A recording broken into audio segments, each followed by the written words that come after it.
Everyone, हम discuss कर रहे थे शब्दों के वर्गीकरण के बारे में। इससे प्रीवियस वीडियोस में हमने जाना था शब्दों का वर्गीकरण स्रोत के आधार पर, जिसमें हमने जाना था तत्सम, तद्भव, देशज इत्यादि शब्दों के बारे में। आज हम चर्चा करेंगे अर्थ के आधार पर शब्दों का भेद। अर्थ के आधार पर शब्दों का वर्गीकरण कुछ इस प्रकार है: एकार्थी शब्द, अनेकार्थी शब्द, समानार्थी शब्द, विपरीतार्थी शब्द। अगर हम बात करें एकार्थी शब्दों के बारे में, एक ही अर्थ वाले शब्द एकार्थी शब्द कहलाते हैं। उदाहरण के तौर पर पुस्तक, घर, ये सभी एकार्थी शब्द के अंतर्गत आते हैं। अब हम चर्चा करेंगे अनेकार्थी शब्दों के बारे में। ऐसे शब्द जिनके अनेक अर्थ होते हैं वे अनेकार्थी शब्द कहलाते हैं। उदाहरण के तौर पर हंस। हंस का मतलब सूर्य भी होता है, हंस का मतलब हंस भी होता है, और हंस का प्रयोग आत्मा के लिए भी किया जाता है।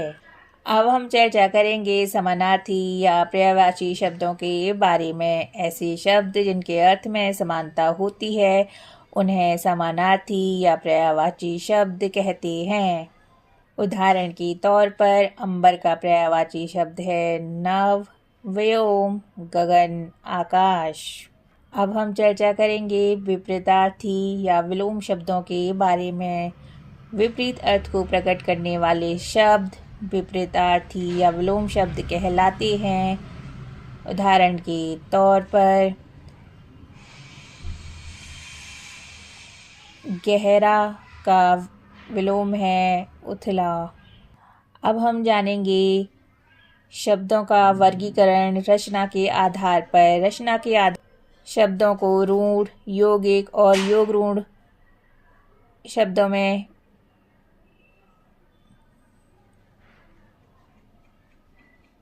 रूढ़ शब्द परंपरा से ही किसी विशेष अर्थ के लिए जो शब्द रूढ़ हो जाते हैं और जिन्हें खंडित करने पर उनसे कोई अर्थ नहीं निकलता, वे रूढ़ शब्द कहलाते हैं। रूढ़ शब्द के उदाहरण हैं हाथी, घर, हाथ, पैर इत्यादि। ये सभी रूढ़ शब्द हैं। अब हम चर्चा करेंगे यौगिक शब्दों के बारे में। जो शब्द एक से अधिक शब्दों या शब्दांशों से बने हैं और जिनके खंडों के भी अर्थ होते हैं वे यौगिक शब्द कहलाते हैं। उदाहरण के तौर पर प्रधानमंत्री, राष्ट्रपति, रसोई घर। अब हम चर्चा करेंगे योगरूढ़ शब्दों के बारे में। एक से अधिक शब्दों या शब्दांशों के मेल से बने शब्द किसी विशेष अर्थ के लिए रूढ़ हो जाते हैं। ऐसे शब्दों को योगरूढ़ शब्द कहते हैं। उदाहरण के तौर पर नीलकंठ। ये शब्द बना है नील जमा कंठ से।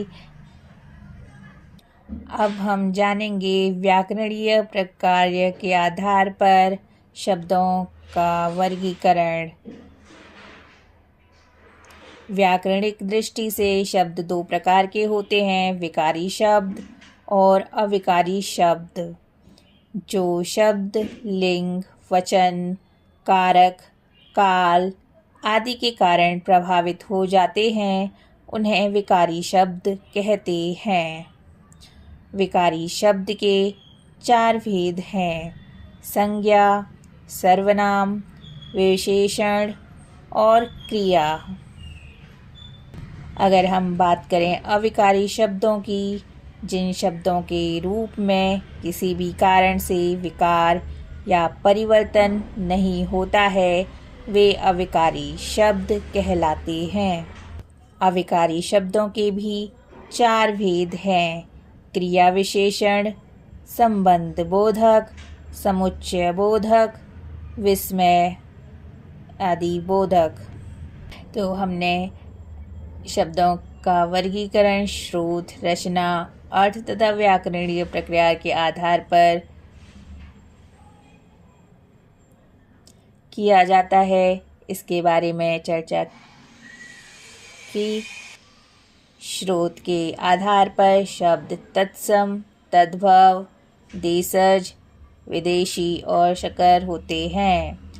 अगर हम बात करें रचना के आधार पर शब्द 3 प्रकार के होते हैं, रूढ़, यौगिक और योग रूढ़।